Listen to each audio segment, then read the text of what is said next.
Nick, we're officially live to the world, man. Hey, Welcome to the live stream. hello world, hello live stream.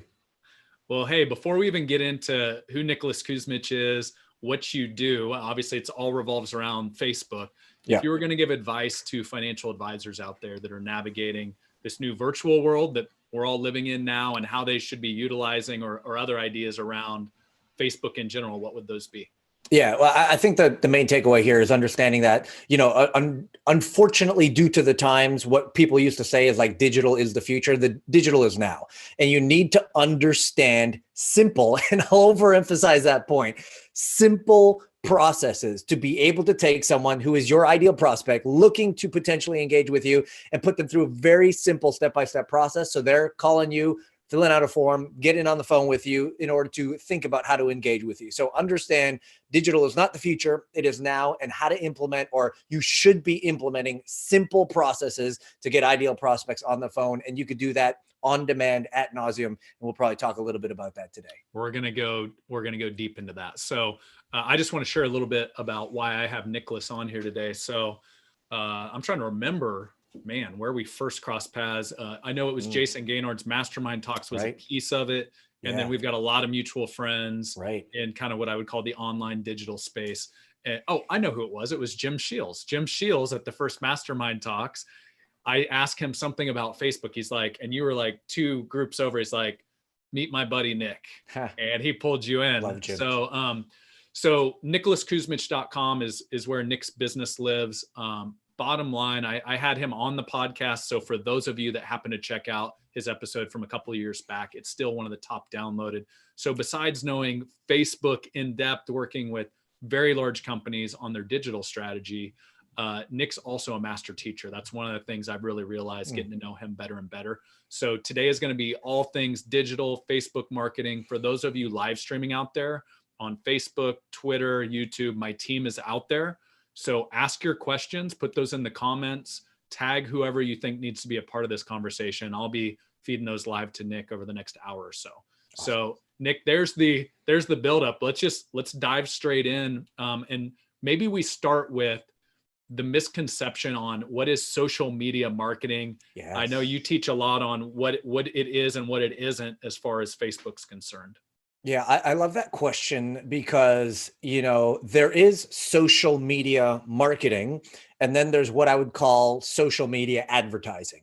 And although there is a little bit of crossover there, to me, social media marketing is the long, painstakingly, totally drain you of time, energy, and resources of like posting crap on your walls all the time because you were told to. And this idea of like, oh my God, I got to come up with an image and maybe a little dance. And I got to be on TikTok and Instagram and Facebook and YouTube and LinkedIn and every bloody social platform out there. And marketing simply means just vomiting stuff out to the marketplace. Now, is there a place for that? Potentially. If you got a lot of extra time on your hands and you want to build some sort of like front-facing, socially acceptable profile, sure, right? You could. But what I'm going to suggest is that anybody who has a business with their primary intention to be acquiring new customers or clients, if that is the focus, then I'm going to suggest social media marketing kind of sits on the back burner and something you think about maybe after everything is groovy and you're really bored and you're looking for something new to do. Now, Facebook or social media advertising specifically is understanding very clear, very articulate processes designed with one goal and one goal in mind, and that it's to find your ideal prospect on a platform, in this case, a social platform, because frankly, Brad, we know this, we're interchanging the word social and digital or social and the internet. Yep. Right. Because if you're on the internet, the vast majority of people spending time on the internet, which is a lot of people right now, particular in this current situation, they're spending it on social channels. So, it's understanding social advertising to me is understanding that your ideal prospect, whomever it may be, is sitting there somewhere on a social platform. So your job then is to get the right message in front of that person that engages them in a process that ultimately gets them to take the desired action that you want. Now, as a financial advisor, that probably means picking up the phone and having a consultation of sorts, or being on Zoom and having a consultation, maybe in a few weeks, having people come into an office of sorts.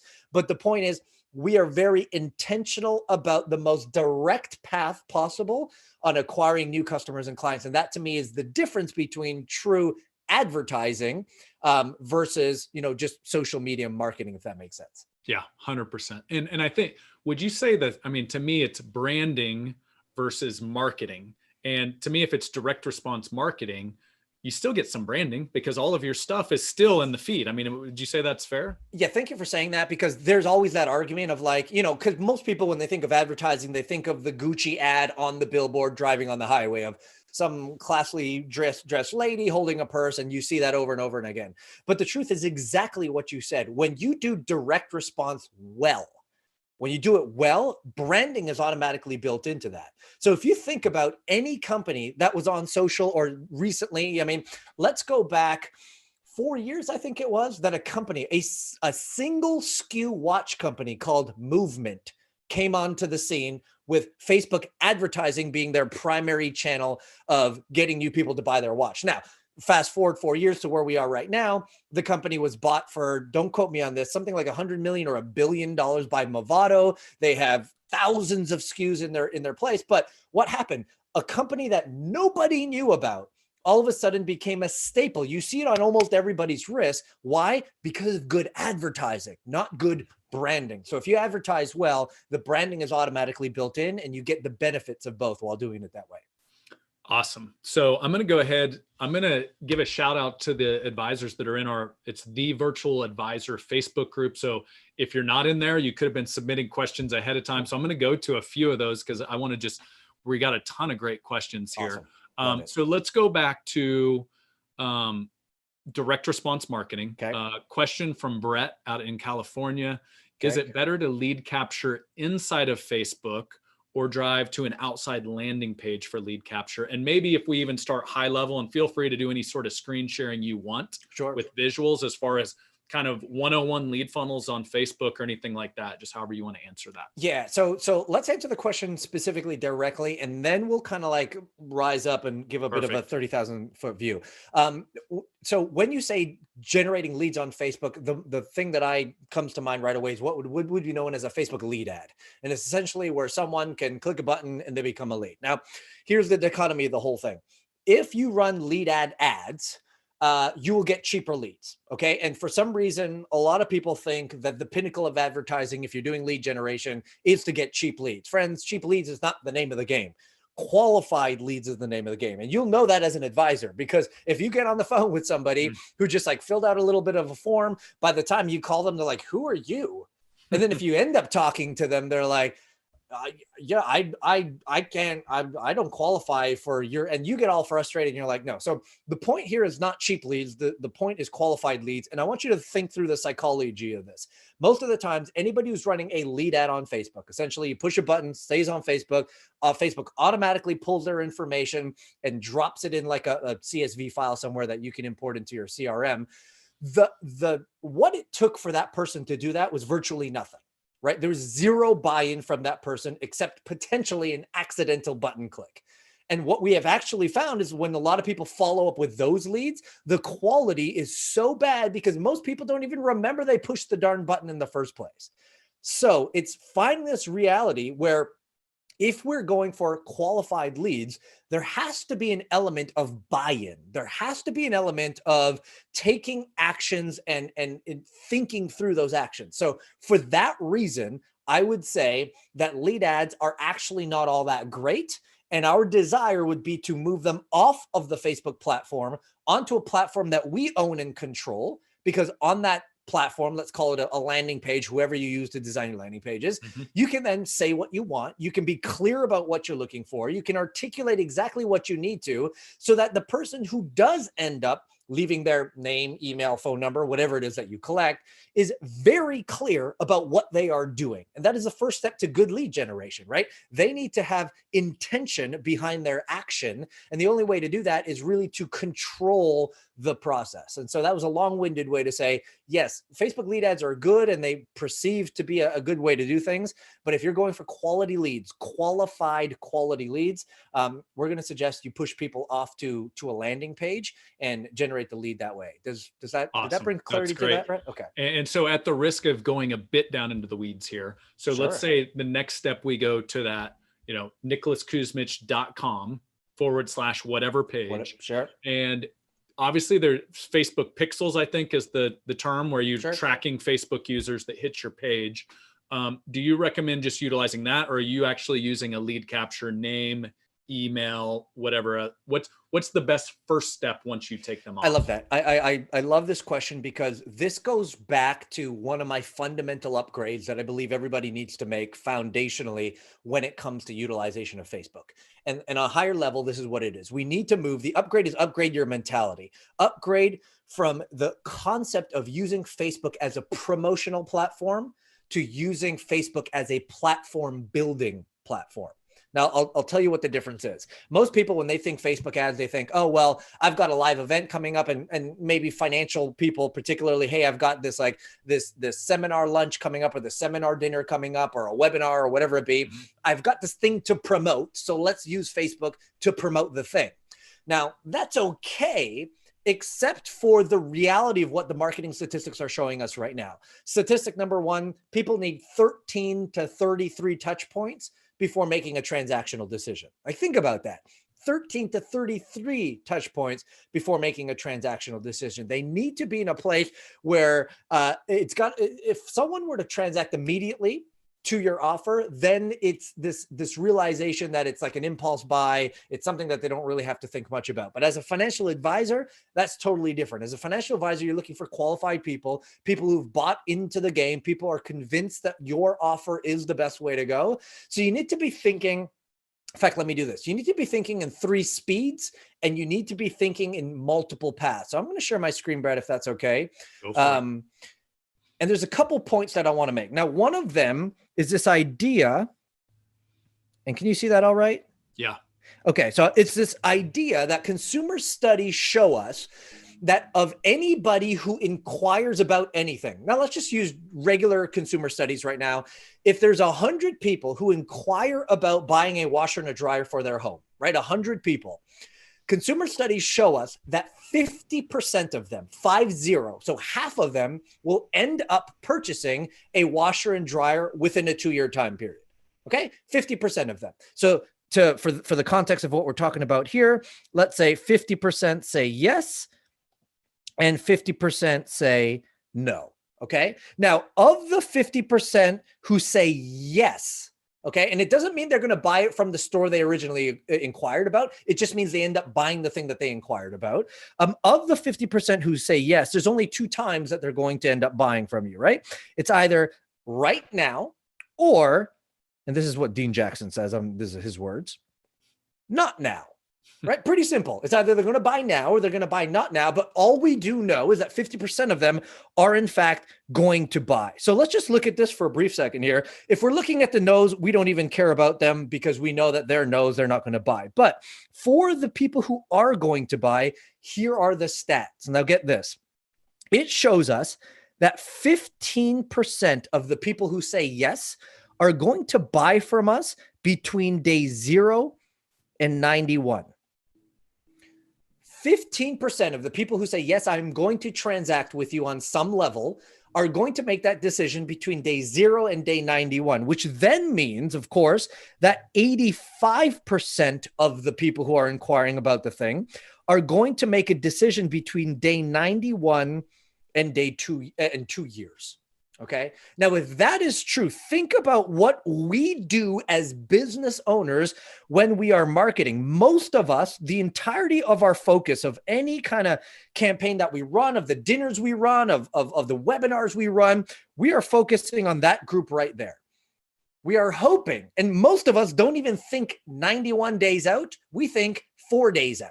And if they don't attend my webinar and if they don't buy or they don't schedule a consult after that, like, so be it. We're moving on. They're not important to us. They're a dead lead. I'm telling you, friends, that the vast majority of the people who are going to transact with you, who can use your service, are going to be in this category right here, which means if we are not utilizing Facebook as a means to not just get someone into our office or on the phone to have a conversation about their financial needs and to sell them something, we need to be thinking, I need to generate a lead, someone who's risen their hand and shown intent and say, I am interested in your offer, realizing that 50% of those people, or 15% of the 50%, are going to make a decision between day 0 and 91 or 90, and 85% are going to make that decision between 91 and 2 years. So if that is the case, then let me just, demonstrate one other thing that's of ultra importance here.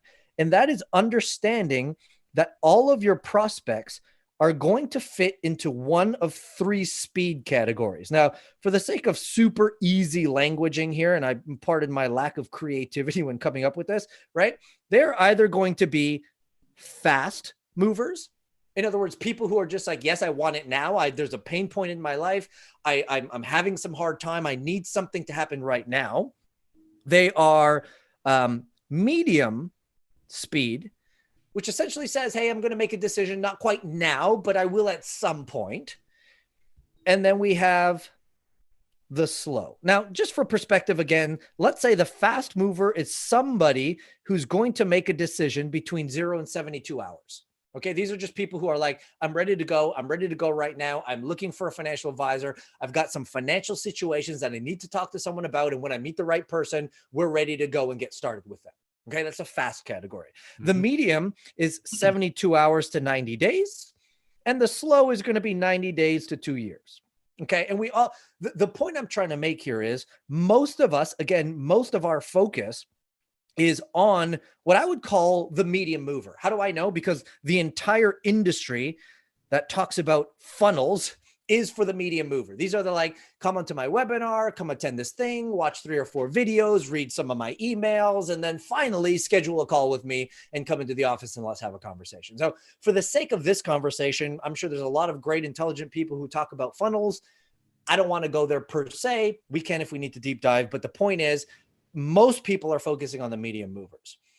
The vast majority of people are negating the slow here. They're like, hey, if they're not ready to take a transaction with me, sooner rather than later, they're a dead lead to me. So let's kind of forget and ignore them. But there is also, now keep in mind, majority of your buyers are going to be there, but there is a category that I'm going to refer to as fast, which is something that a lot of people neglect when really we should be spending some time and attention right here in the fast. Because these are, watch this, number one, probably going to be our best customers. Like people who are ready to take action now are those who end up long-term being fantastic clients of ours because they're the best. They're the fast action takers. They don't ask the questions. They're ready to go, right? These also help you self-liquidate your lead costs. So if you're spending money to generate traffic into your world, you need to see a quick return if you want to keep running ads, unless you're prepared to bankroll your ads for 30, 60, 90 days, which most people are not willing to do. So we need to see a quick transaction happen this way. Okay.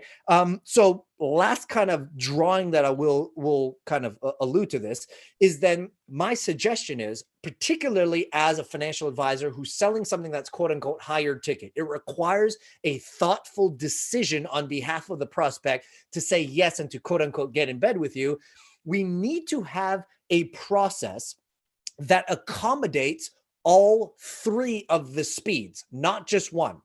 And majority of us are only focusing on the one speed, and that is the medium mover. So I'm going to suggest you need a process for the fast, the medium, and the slow. And I will draw out what I believe that process should look like. And of all the testing we've ever done and of everything we've done, I think I'm going to suggest this is the best way to go about it. And I'll make some arguments as to why, but the part of it is Nick, super simple. Yeah. Why don't you throw some context behind that? Because I know not everybody's as familiar with your story as I am. In your career, between you and your company, how many millions of dollars of Facebook ads do you think you've overseen? Just guesstimating. Since we begun? Yeah. Well, so in context, we spent about 4 million last month. There we go. In the month of April. So if we're averaging, 2 to 6 million a month, and we've been doing this now for 7 years or longer, there's a lot of money that's kind of moved through the Facebook hands under our management. for us to, again, try to crack this code. And that was it. And so there's some data and best practices that have been learned along the way, I think is a fair way to put it. Yeah, I didn't just read a book yesterday and said, oh, this might be a good idea. Yeah. One other thing, just for timeliness, I've heard that Facebook ads the cost of Facebook ads have dropped quite a bit right now. Are you seeing that on your side? Yeah. So that's another point for those who are watching this right now, in this like tail end of COVID, if you will. The moment COVID hit, everyone freaked out. And a lot of people, Facebook is an auction-based platform. So a lot of advertisers who were spending a lot of money on Facebook decided to freak out and pull their budgets from advertising, which meant costs plummeted. There was no greater time in history to start buying Facebook ads, even if you had nothing to sell, just to get positioning, to generate leads, to put yourself out there. Now, the costs have slightly gone up since people are getting it back to a sense of normalcy. But even in that sense, it is still, you can still buy eyeballs at a discount today because it's a slow ramp up period. And that's what we're suggesting anybody to do. Like, if you can afford it and you have a proper system in place, I'm going to definitely suggest that everyone start spending money on Facebook now, because you're buying it at such a discount and you're going to get the exposure that you couldn't get, unless it was 15 years ago, frankly. Yeah. Cool. All right. Well, I know you had maybe one more framework, so don't let me derail you. No, not at all. So in this sense, then, here's the framework I'm suggesting, and I think it'll lay a good foundation for any other questions that come up from you, Brad, or any other people, because I see everything through the lens of this framework. So what I'm going to suggest, rather than the complicated funnels you might have heard, that's 15 steps and you got to be on multi-channels and all this, let me just draw this. So let me just do 3 of these. And then I'll do this. By the way, as Nick's doing this, so for those of you that caught the live stream with Simon Bowen, models method, number one, go back and check that out, because Nick's been a student of his and is using the exact same setup right now. So I know many of you are trying to figure out Zoom and how to illustrate things virtually. So Nick's on an iPad Pro with an Apple Pencil using Notability. So everything that he's laying out here, the same context that Simon taught on a few days ago, if you haven't seen that. Yeah, perfect. That Simon Cat's pretty smart. So listen to what he says. So here it is. Like, this is the simplicity of what I'm suggesting. Now, simple doesn't always necessarily mean easy, but this is the simplicity of what I believe every single person operating on Facebook running ads should operate within and come up with a system this way. And it's simply this. It's an ad, right? A message that goes out to your ideal prospect that offers a lead magnet. So we're going to say that's an opt-in to generate a lead. And then from there, on the next page, once someone opts in, we're going to offer them a GFO. Now, I'll talk about what that is in just a second, or I can leave it hanging out there for the mystery. So we offer a GFO, and then we have a boomerang sequence. And this, like, if all we did was stop here and everyone just did this in and of itself, you will see the results from all your paid media campaigns go up drastically. Okay, this is all it is. It's 3 steps. Again, I'll deep dive into some of it in just a sec, but that's it. Now, this is, primarily for the fast mover, but let's talk about the medium mover, right? So if they don't do your desired action, and I'm going to assume that everybody who is watching this or listening to this, your desired action is to get someone to schedule a consult of sorts with you, whether that's in person, Zoom, on the phone, however you do it. That is the desired action. So this whole process is designed to get a call or a meeting booked in the most cost-effective, most direct way possible for a qualified prospect or lead. Now, again, if they don't take action on this 3 steps, then we don't, forget about them. We have what we call a conversion event. And that could be your webinar. That could be your funnel. That could be your live, lunch or dinner seminar type thing, something that helps convert them. And then if that doesn't convert them right away, because remember, we have 3 speeds involved here, right? We have fast, medium, and slow movers. There are going to be people who sit in the slow category. And so this is where we're going to do what I call C+F plus DJSS. And I'll get into that further, Brad, if you'd like. But the point here in its simplest form and this is where we could really spend a lot of time based on some people's questions though, it's having an ad and you're offering a relevant, and this is the key word, a relevant lead magnet to your ideal prospect. And Brad, here's where I see a lot of people miss this, because when I say, hey, create a lead magnet, you know what they do? They put out minnow bait trying to catch whales.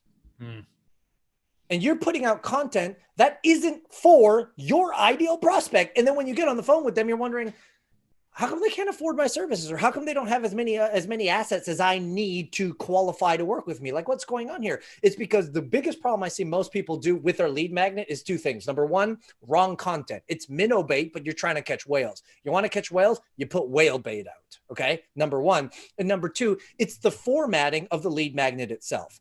And when I say the formatting, actually, maybe I'll write this out. The formatting, what I mean that is most people, when they come up with a lead magnet, they just come up with some great content and they just throw it out there. And so what most people do is they download the content and they're like, wow, that was great, wonderful. And they move on with their day. You got to realize that the object or the objective of the lead magnet is not just to generate the lead. If you want to just generate a lead, you can put out anything and just say, hey, I'll give you a free iPad. Give me your email. That's not what we're looking for. What we want, though, however, is a magnet that, yes, generates a qualified leads, but more importantly, pre-frames and tees up the offer for the consult in your case. Mm-hmm. If your magnet is not doing that, in fact, I mean, I'll stop the share and we can get to that later. If your lead magnet is not doing that, and most people are not, because it's just the content and they leave it as is and say, go on your way. Is it any wonder why we're not getting the qualified leads who are dying to, and that's an extreme word, but who want to work with us? When you put out a lead magnet, by the moment they're done with that, we could talk about various things of what lead magnets could be as well if we need to. But if the lead magnet is not generating that high qualified lead who says, I want to work with Brad, I need to get on the phone with him. And then the conversations are very interesting, Brad. You get calls where people come on and they say stuff like, Brad, I don't know if you're taking any more clients at this time, but if you are, I'd love to explore how we might be able to work together. That's a great conversation. That person's essentially selling themselves to you from day one, right? So you have an ad that offers a lead magnet, and here's the clincher. You know, after that lead magnet is offered, they're forwarded to a thank you page, right? They've given you their name and their email and or phone number, whatever you collect, and they go to a thank you page. The question is, what do you do on that page? So I like to ask people, what is the worst thing you can do on a thank you page after you've offered a lead magnet? The worst thing, in my opinion, is actually to say thank you and give them the thing that they were asking for. And here's the reasoning behind that. Think about the momentum that had to be built to get them to that point, right? They're on their mobile phone and they're just like scrolling. Boom, they see an ad of yours. They stop.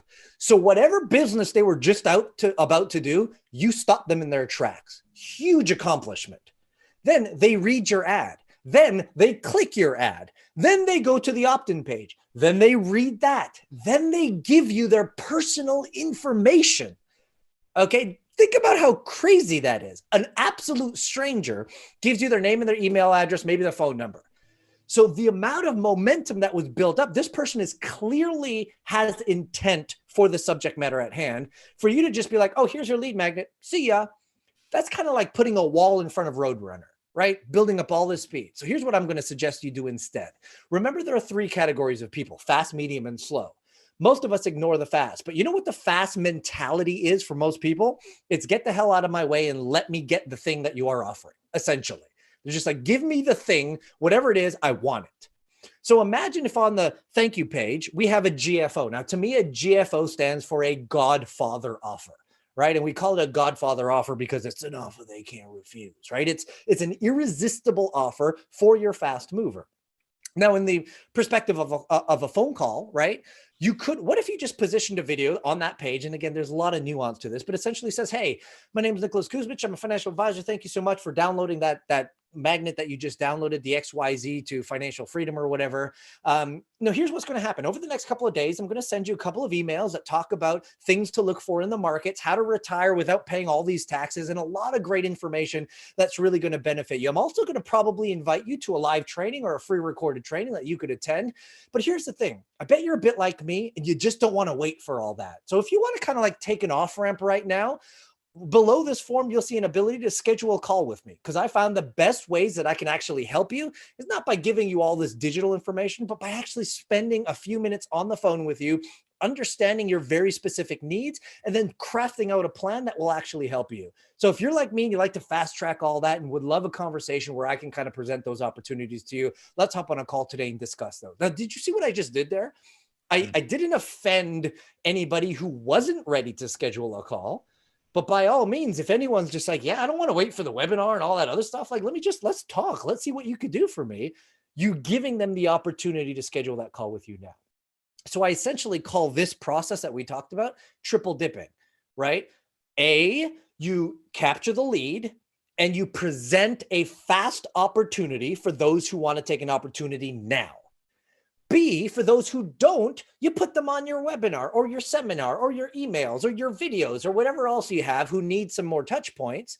And C, for those who are not ready to take action anytime within the next 90 days, no problem. You've captured the lead and you have a process where you can nurture them over time to the point where they are ready to take action with you.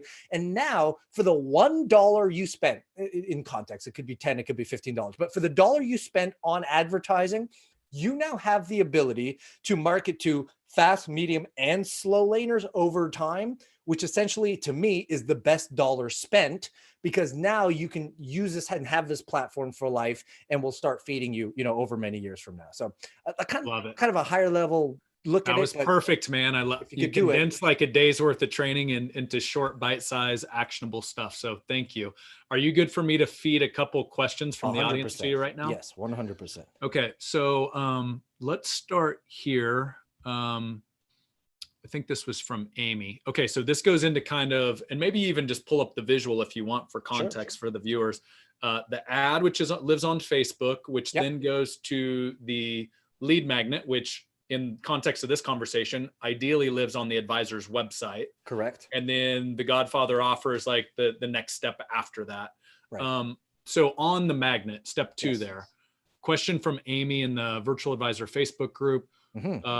What should that be? White papers, I think, are a thing that's used a lot in financial services. Yeah. What sort of downloads do you see really driving a ton of opt-ins that might apply to financial services?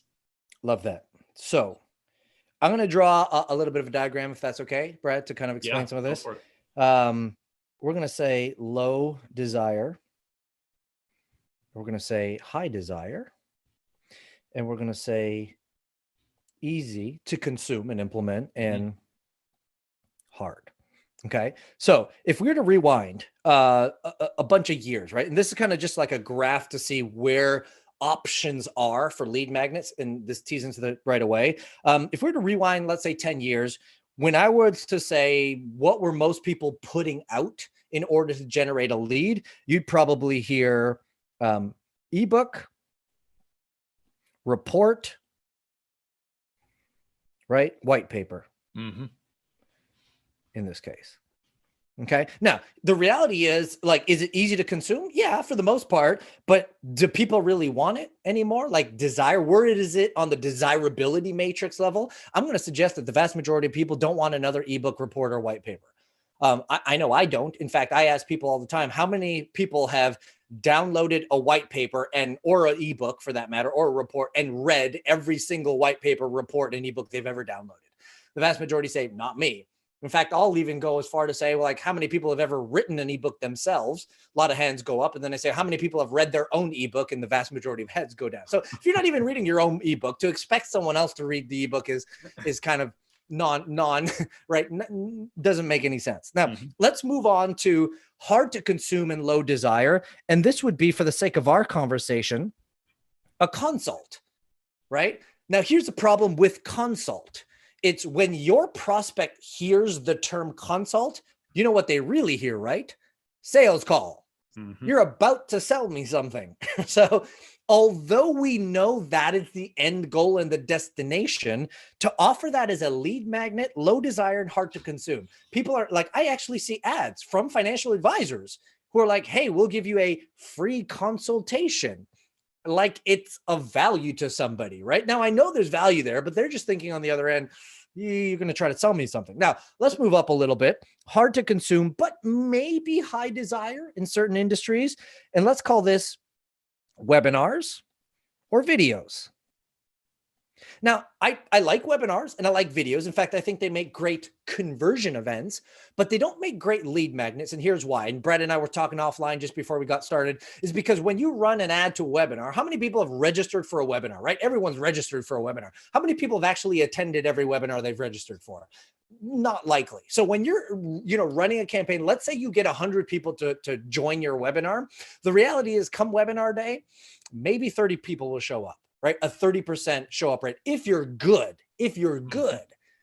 So what that tells me is, although people want these things, life gets in the way. And if you're spending money on Facebook, your $10 cost per lead is actually $30 cost per show up. And those numbers don't look so good anymore. Of course, if you can make the numbers back out, great. But that's your one chance to get the webinar person to show up. And I'm going to suggest it's a good conversion element, but not the greatest lead magnet, which then brings us over to the last category. And I'm just going to call this, for the sake of an easy, for the sake of this conversation, a PDF download.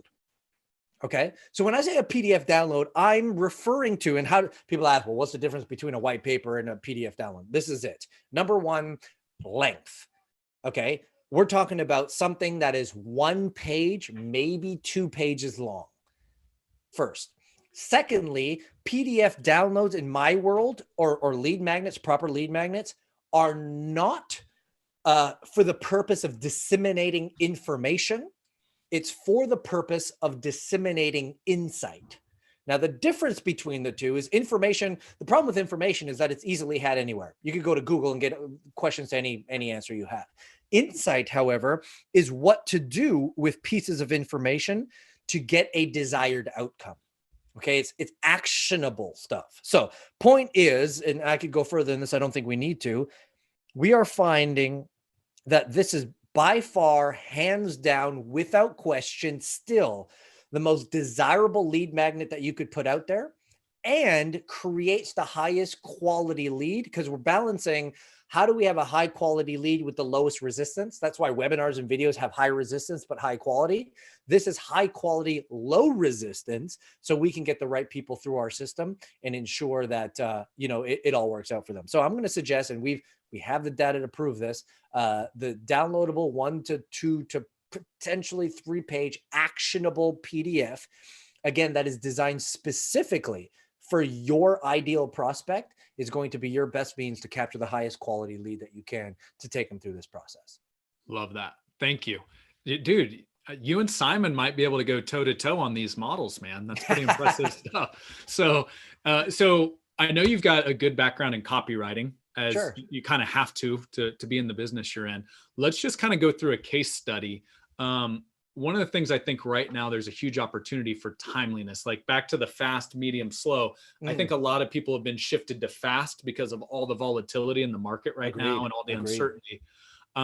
Let's just say, let's throw this out there, back to the PDF download. Let's say something like a Roth conversion, which is a taxable idea. Okay.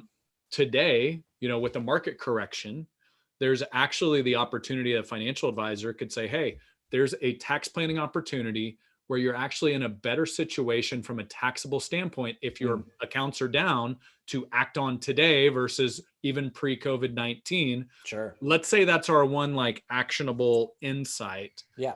What might be some copywriting around how you would frame that on the download, just some different models you've used? So on the actual magnet itself, or just any thoughts that you have, if you were just going to say, maybe that's the download that then sells this 25-minute webinar to the next step, or a consultation. Sure. And I would say this actually, and that I would always use the magnet to pre-frame selling the consult first. And then if you can get, and again, if those people, the fast movers, don't want to do that, you move into the medium movers, which you push them onto the webinar. But so on that success page, the off ramp is private consultation. 100%. Yeah. Got it. Yeah, because there will be people who are just like, I don't want to sit on a 60-minute webinar, right? They'll just be like, I want to talk to you now. This information was great. And so we're always providing that off ramp for the fast mover. And then for everyone else, we'll follow up with them accordingly to say, oh, here's a webinar and here's the other things that you can consume.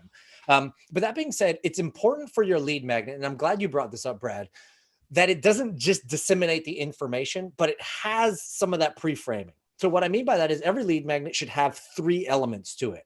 Element number 2, the middle one, is the content itself. So in this case, if we're talking about Roth conversion, I had no idea what that, so I apologize for that. But let's say that's the content. You'd provide a little context around, hey, this is what a Roth conversion is. This is why it's beneficial to you. And this is how to like start implementing it and the results. And would you, if that's kind of the punchline of why they should take the next step, do you give them the answer, or would you say this is a tax planning strategy that's actually more beneficial today than it was pre-pandemic? Would you give them the punchline and the info, or would you say, here's the next step to dive No, I would definitely give it to them. And I'd always, so the content is the content. That's the middle section. It's what you're alluding to. Very easy. You're essentially saying what it is, what it does, what expected results you could potentially get. Yep. Now, where most people miss it is the what I would call the intro and the pre-frame, and they're missing the bottom element, which is the next call to action. So whenever we offer, let's say this conversion thing, the Roth conversion, is that right? It's a U.S. thing. You're Canadian, so it probably doesn't apply to you anyway. Okay. Let's say that is the thing. What I would be very clear in my intro is simply kind of a little bit of intro about me, because they're going to be asking, who are you and why should I care? So there's a little element of, hey, I'm Nicholas Kusmich. I've been doing financial planning for X number of businesses. We manage $1 billion assets under management over the last X number of years, blah, blah, blah, blah, blah. A little bit of context there, but I would also throw in stuff like, a true financial plan for anybody requires 8 key pillars. Now I'm making that up, but let's pretend that that's what it is. 8 key pillars. And one of them, in fact, is strategic tax planning. Tax planning. Yeah. And within the strategic tax planning, we just have this one really great thing called the Roth conversion thing that I'm going to explain to you here. And so you kind of tee it up, because as soon as someone hears, okay, well, there's 8 pillars, one of them is tax planning. And within tax planning, this particular strategy is just one of many. Now my mind is going to the place of, I want them all. So that's how you tee up the next step. So you kind of go into that, you explain this one strategy, and then in the closing, essentially you're going to say something along the lines of, hey, I hope this was beneficial for you. You may even tee into this idea that executing this on your own will obviously be very difficult, and it's only one of 8 key, pillar steps that you need. So if you'd like to discuss how you can implement this without any concerns of risk or problem or anything like that, and potentially talk about some of the 7 other pillars, we're going to invite you to the consult call. Like, obviously there's more to it than that, but the idea, the framework there though, you got to pre-seed and you got to plan, because the worst thing that most people do when they deliver content, whether it's a webinar or a lead magnet, is they give the thing to the person without context. So that person's just like, thank you, I'm going to go do this on my own now. And you just talked that person out of you talked yourself out of a client essentially. But if you say, hey, I'm giving you this, but in the context of the bigger thing, this is what it is, then you're seeding the idea that when you in fact do say, well, let's talk about this, that person is much more apt to be like, well, absolutely, let's talk about this, because I don't want just the one little sneaky trick. I want the whole thing. The valuable yet incomplete framework. Like, you offered them value, but hey, that's just one small piece of the puzzle there. Yeah, right. And as long as they know that, again, and here's the thing I might offer to financial advisors. And this was a shift that I had to make 18 months ago in my own business. And that was this: your greatest detriment to conversions is your ability to overteach something or overgive something. Because the moment you teach a concept to somebody, automatically their mind goes to the place of, okay, I'm going to try it. And of course, they don't understand the nuances. So they try to go implement the Roth conversion thing. It falls flat on its face because they don't understand how to do it or who to ask to get the answers that they're looking for. It falls flat on their face. And then all of a sudden they're like, that Brad guy, he gave me something that doesn't work. No, he gave you something that worked. You just didn't know how to implement it. So instead of teaching people what to do and how to do it, because it only sets them up for failure, I believe that a lot of our front-facing content should be in the business of belief shifting. So if we're talking about the Roth conversion thing, we need to be talking about ideas of, hey, there are, like, one of the beliefs that someone might need to inherit is that there are good times to implement certain strategies and bad times to implement certain strategies. This happens to be a good time to implement this specific strategy. So now, rather than saying, hey, it's all about the Roth conversion thing, no, the actual thing is, hey, there are things I probably don't know to be true about the financial world, like when to implement what strategy, which then has me leaning in and say, well, now I really need Brad, because clearly there's a belief that I now adapt, but there's a gap on how to live up to that belief, which is, again, we can go pretty deep into that. But the point is, don't over focus on the teaching of the tactic, but go into the deeper elements of it. So anytime you say the word Facebook and ads or marketing and financial services, it's like you just started a riot. And so we're getting all kinds of questions over here. So I want to get to them. Let's go.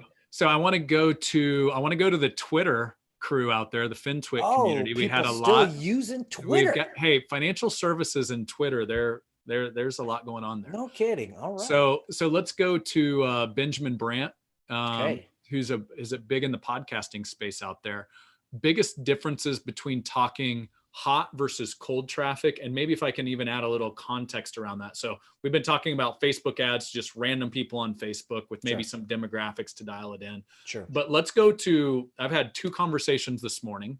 Let's use real life scenarios. One of our offices in Ohio, a guy named Ed, another office named Jose down in Texas.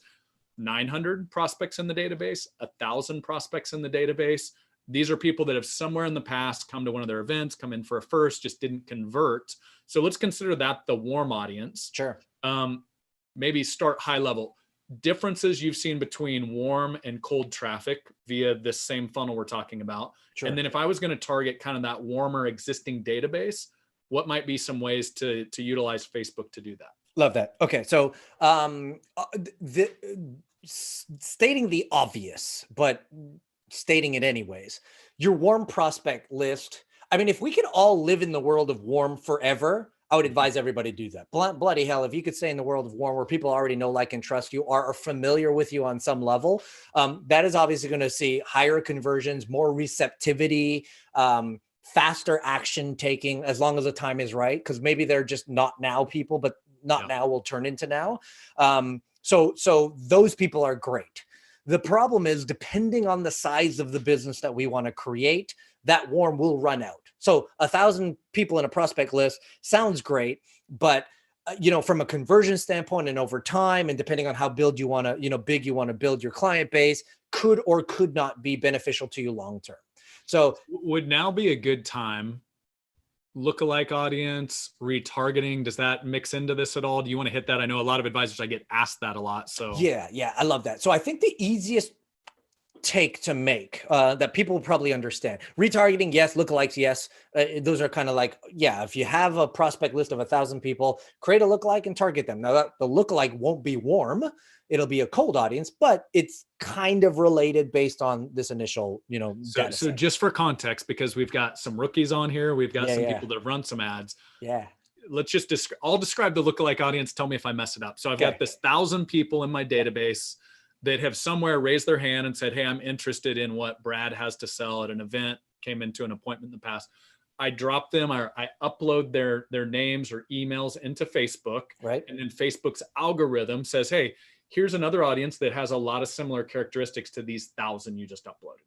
Lookalike audience. Correct. Yeah. And for that context too, realize that the bigger the data set is, the more accurate the lookalike will be. So if someone has a prospect list of 10,000 and someone has a prospect list of 1,000, that lookalike based on the 10,000 is going to be more accurate because Facebook has more data points to look at versus the one. But that being said, that is the best description of a lookalike, and obviously a key factor in what we're doing. But I think here, do you just need emails, or do you need any other data to create you could have more data, but emails is the minimum. Okay. Now, keeping in mind, when Facebook looks at the emails, they're saying, does this person email, is this registered with Facebook anywhere? Right. Now, we realize that most people have more than one email address, and the email that they use for Facebook is not the one they may have used to sign up for your thing. So there will be some data drop. It's just part of the place. But yes, all you need is an email address at the very least. But here's a strategy that I would suggest everybody do. I don't know why more people don't do it, but particularly if you have a prospect list and a warm audience, and it's what I call mirror campaigns or surround sound. And that's this: as an advisor with a list of 100 prospects or 1,000 prospects or 10,000 prospects, you're probably emailing them on some frequency level. And if you're not, what's the point of having the prospect list, right? So have some sort of frequency consistency. Let's just call it one a week. Okay. I don't know if that's what you do, but let's just use that as an example. Now, the process of surround sound or mirror campaigns is this: Facebook allows you to take any prospect list or any data list that you have, customers or prospects, and upload them into Facebook as a custom audience, right? 101 custom audiences. But here's the thing: if you took your prospect list and you uploaded it to Facebook as a custom audience, here's the standard operating procedure I'm asking you to implement in your business. And that's every time you send out an email that has core content to that prospect list, you should run an ad campaign that mirrors that email. Because I don't know about you, and I don't know how good your email open rates are, but if you're sending out an email and you get a 10, 20, 30% open rate, if you're like fantastic, that still tells me that 90, 80, 70% of the people are not seeing the email, but they are prospects of yours. So why not set up an ad?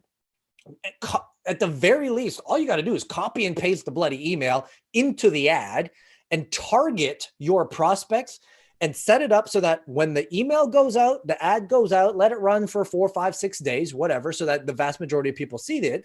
And what you tend to see happen is the email rates open rates go up because they're seeing it on Facebook, and the click-through rates go up. And now you're getting this important message that should be in front of more people. They're actually getting in front of those more people now. So a very simple strategy, but we have that as our standard operating procedure in-house, is that, again, anytime a core piece of email content goes out to a list, there should be an ad that mirrors that thing out to that same list. And that's a great way to really keep your message in front of your prospects without having to like do any more work for that matter. And that's like kind of basic retargeting 101. So love that. I'm going to just go straight to Michael. I think it's Polakar. I've interacted with him on Twitter, so sorry if I butchered your last name, Michael. So what is an appropriate amount of time, impressions, clicks, spend to test a Facebook ad, in your opinion? Great question. And so time, money spent, there's answers to each of these. Right. So essentially, we're going to assume it's a cold audience. We're going to assume that you've just set up a brand new ad and you don't have any data. Let's assume at that point. Okay. So the first thing you need to do, as I like to say, is identify what your magic metric is. Now, it's just an easy way to say, what is your KPI? An even simpler way to say that is like, how much can you spend to acquire a lead? Okay. Let's use very, very, very simple numbers here and say, I'm prepared to spend $5 to acquire a lead. Now, I'm not saying that that should be you. I'm just trying to use simple numbers because my math is terrible. So if I go with easy numbers, I have a chance at getting the math right on this.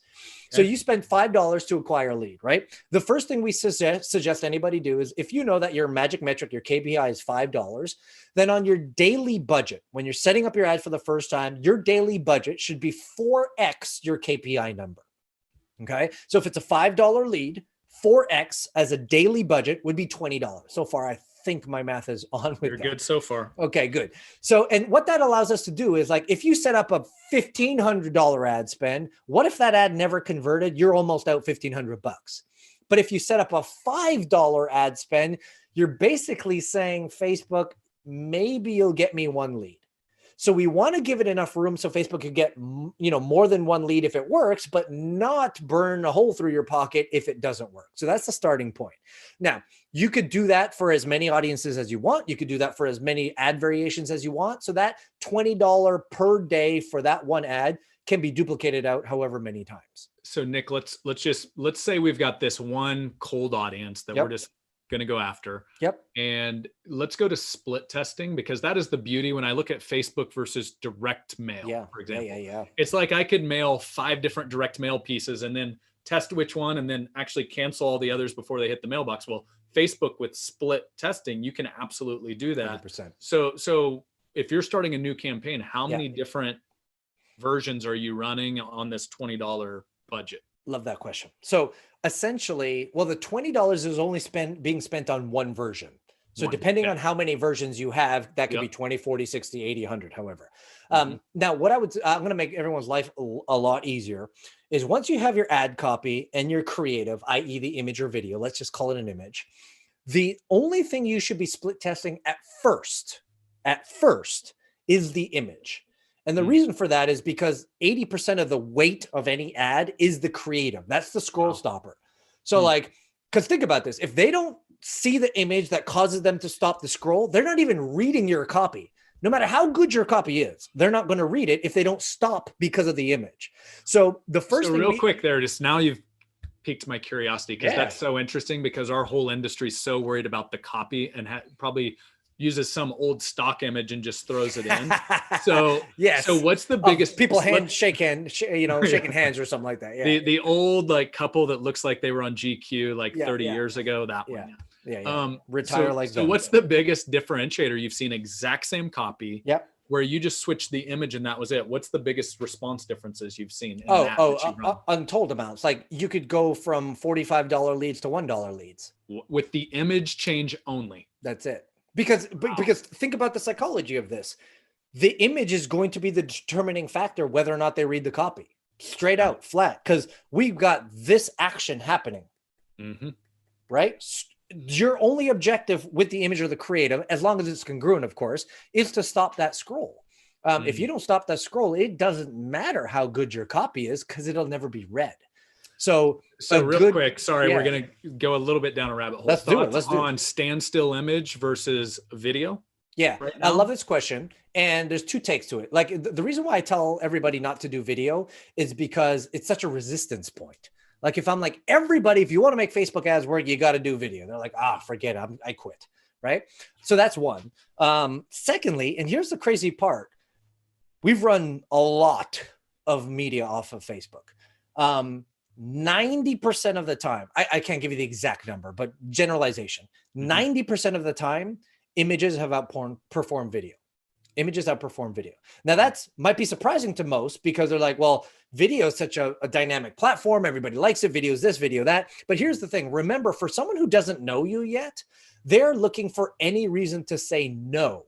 Not looking for any reason to say yes, looking for any reason to say no. A video gives someone a ton of reasons to say no. Maybe they don't like the image. Maybe they don't like the color. Maybe they don't like how you look today. Maybe the audio cracked a little bit. They're like, unprofessional. Like it could be a million reasons. But if you have an image, either they like the image or they don't.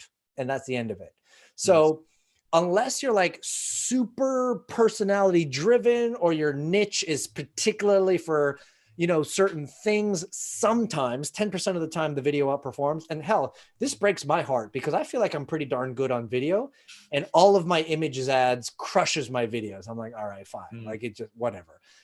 Which should be good news to all of us because that just means we got to select great images and not the couple on the beach who's giving a piggyback to his wife when they're like 85 years old and say, you can retire like this. Right. I mean, real quick, let's go back to the lead magnet idea, which was the Roth conversion, the one tax planning opportunity that makes a lot of sense right now. If you were going to create an image around an ad, and I know I'm just putting you on the spot here, but what sort of image might relate to that sort of next step lead magnet? Yeah. And here's what I like to say about images. I'll give you like the higher level thought, and then I'll think through this a little bit.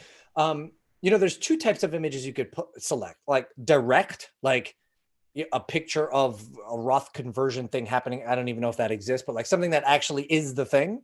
Like tax dollars being returned, like a bag of money or something. Sure. Okay. The alternative though, however, it's a lot harder to do. It's a far more nuanced, but it carries a lot more weight, is when you can select an image that depicts a narrative without you ever having to tell the narrative.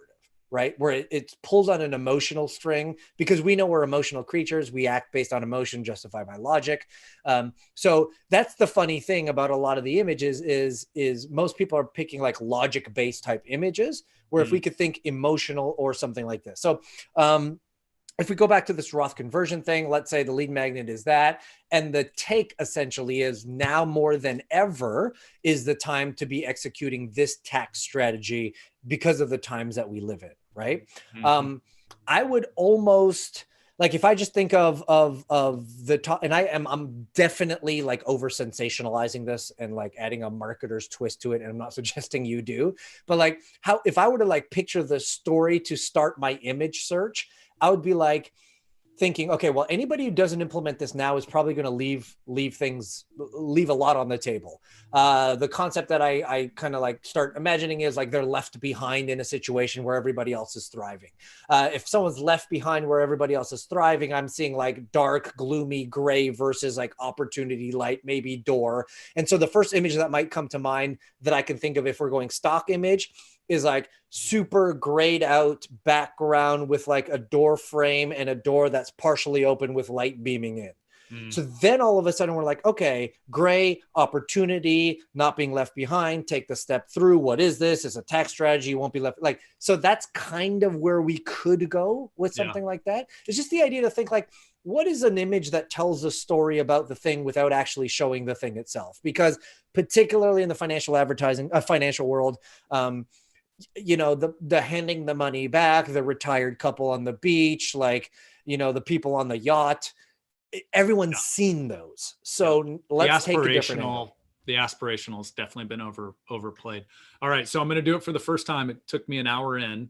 Okay. Compliance and suitability. So FYI, before you take any of this, and, you know, it's funny, a lot of the questions we even got was, hey, my BD has this certain stance on Facebook ads, or, you know, can I boost a post versus run an ad? So number one, as goes with saying in all things finance, suitability, compliance, check with your regulatory bodies, whether that's on the RIA side, the broker dealer side. So definitely make sure you do that.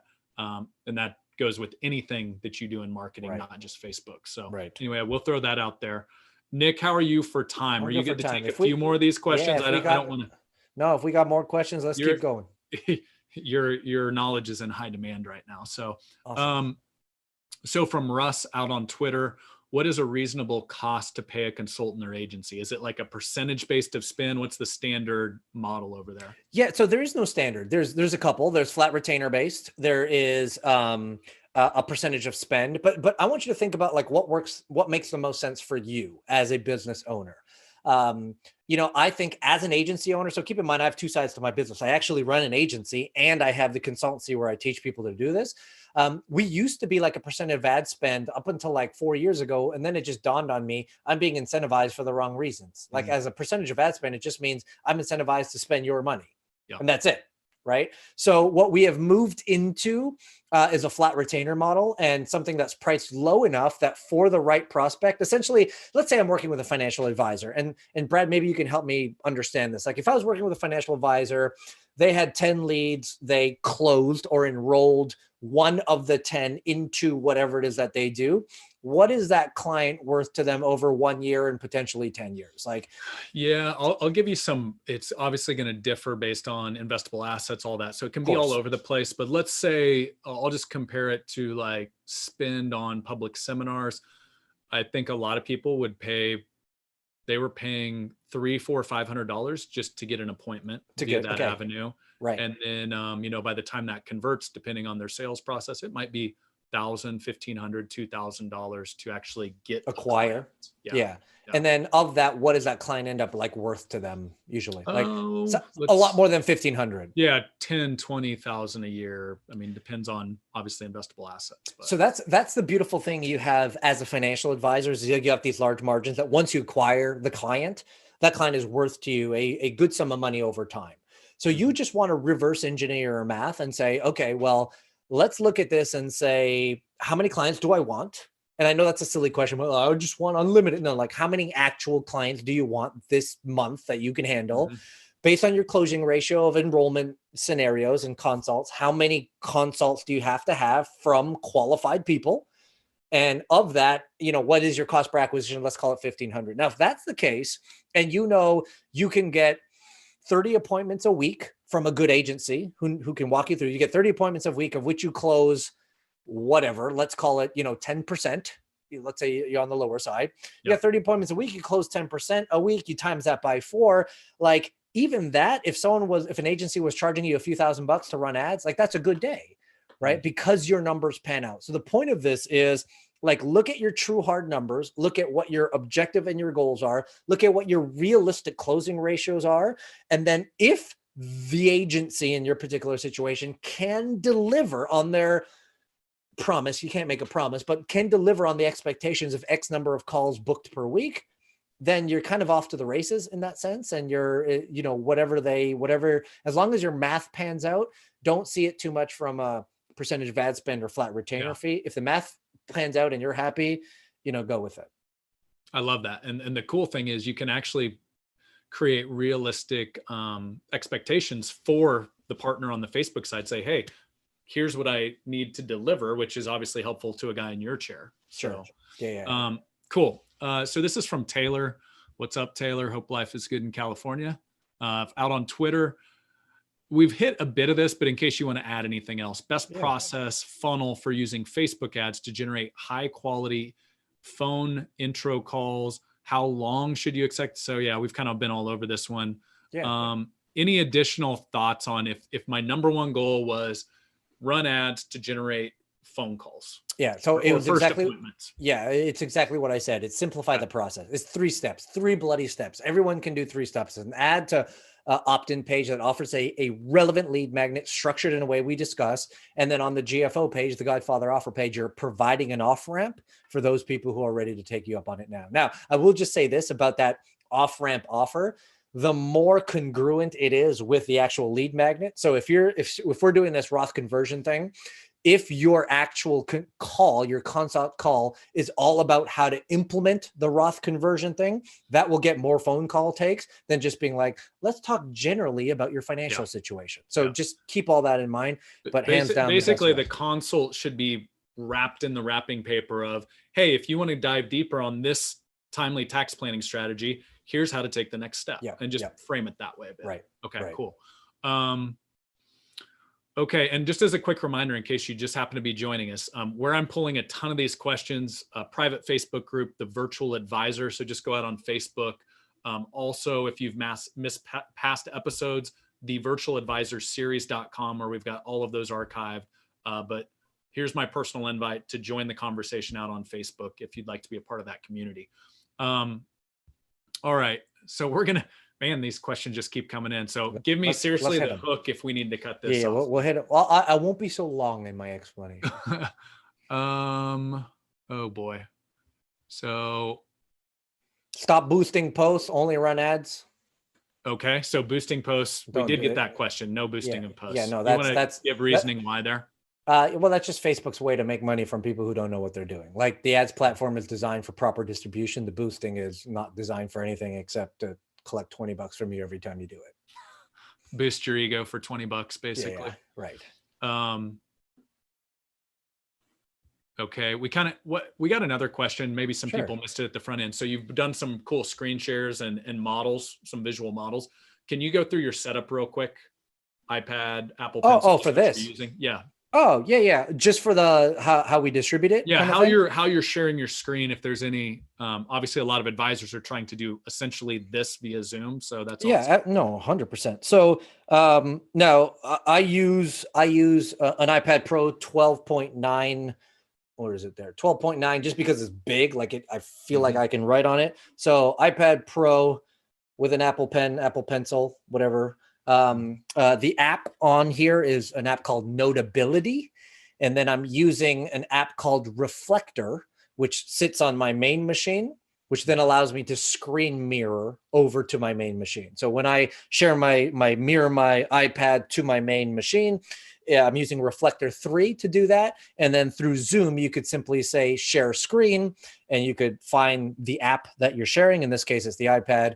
And then just through the screen share option, you're able to see whatever I set up. And how did you go dark screen? Because that was cool. It pops a little bit when you're writing on the all black. Was that just in Notability? I can't tell you that secret, right? That's just, come on, man. No, it's dark mode in Notability. Yeah, I got to stand out from Simon Bowen, right? I like it, man. I like it. You got to switch it up. Question from Paul out on Facebook. And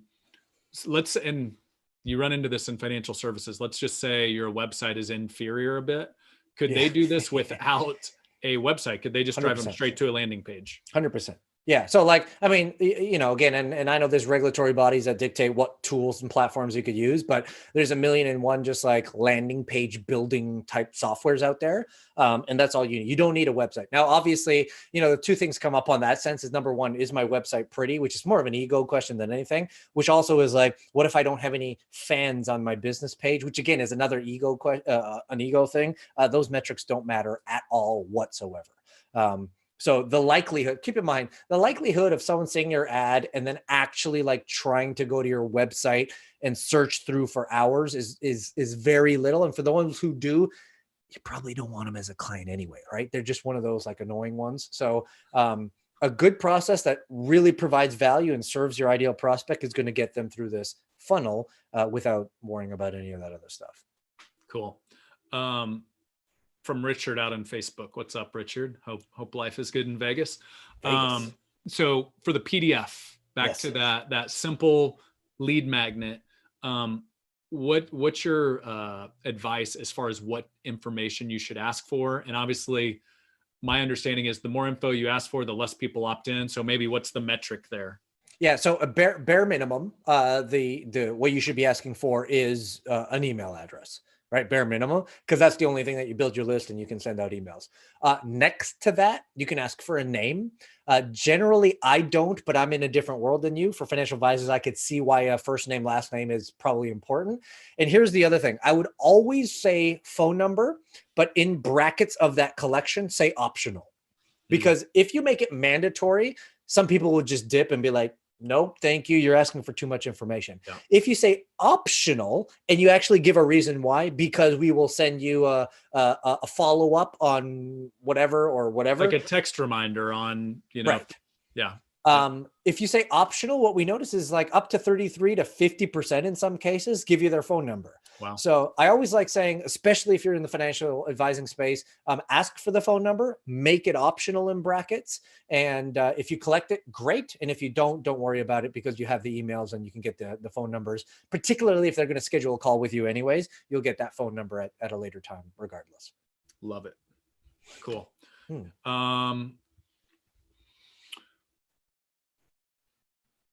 So from Mike out on Facebook from California, any thoughts on running ads in LinkedIn as well as Facebook? Obviously I don't know, maybe you are on LinkedIn now. What are your thoughts there? Yeah, screw LinkedIn. Facebook's the only platform that matters. No.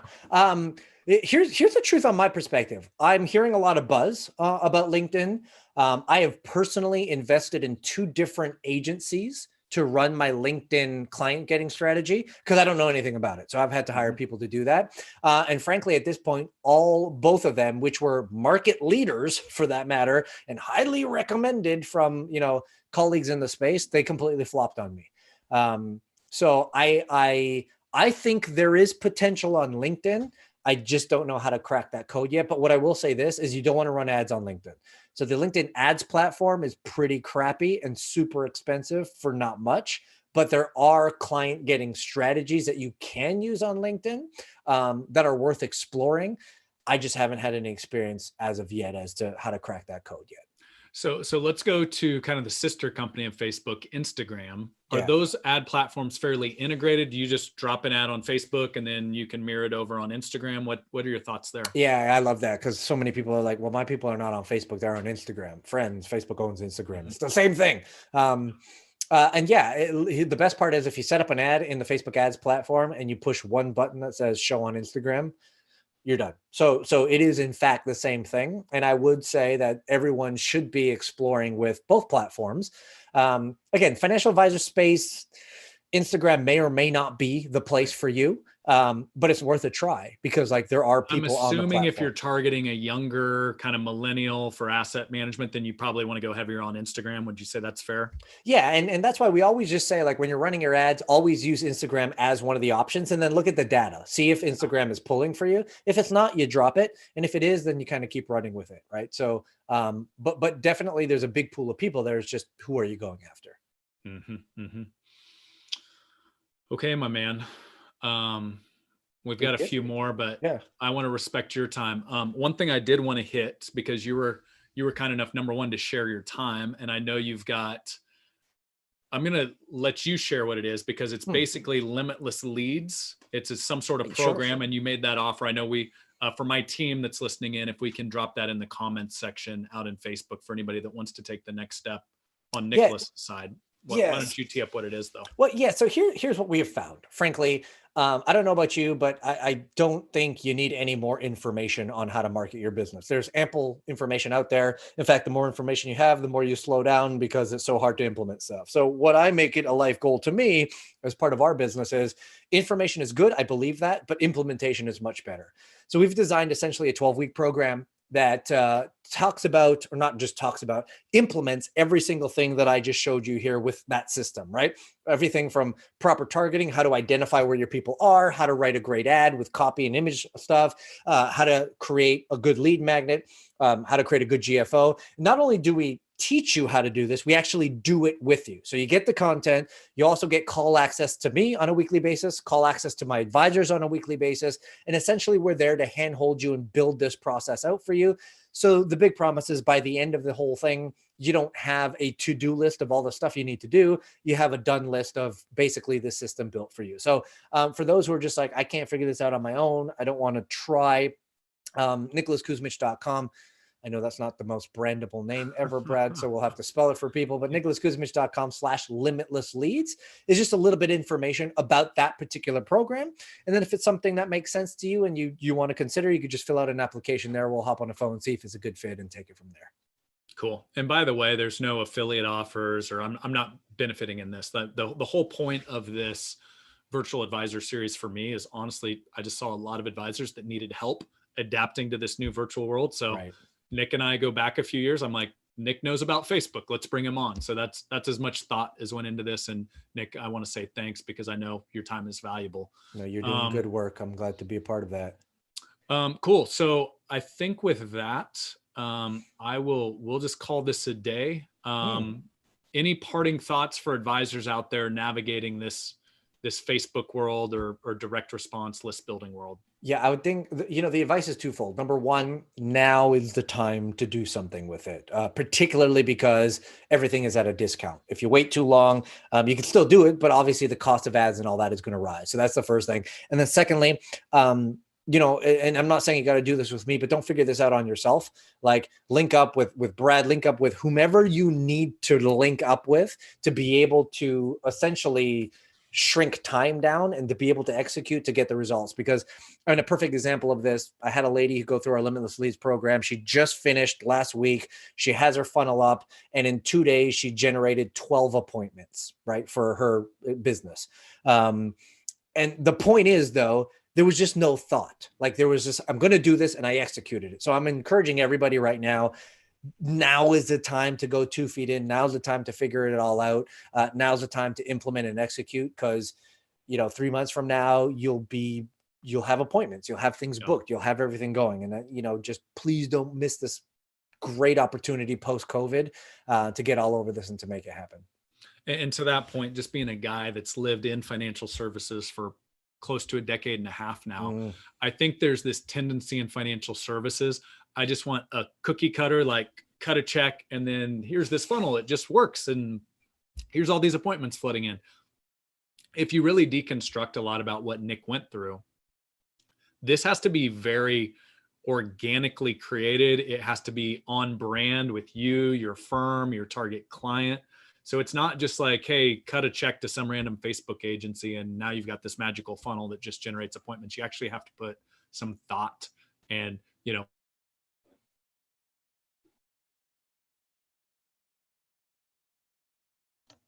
Uh-oh. We lost him. Brad.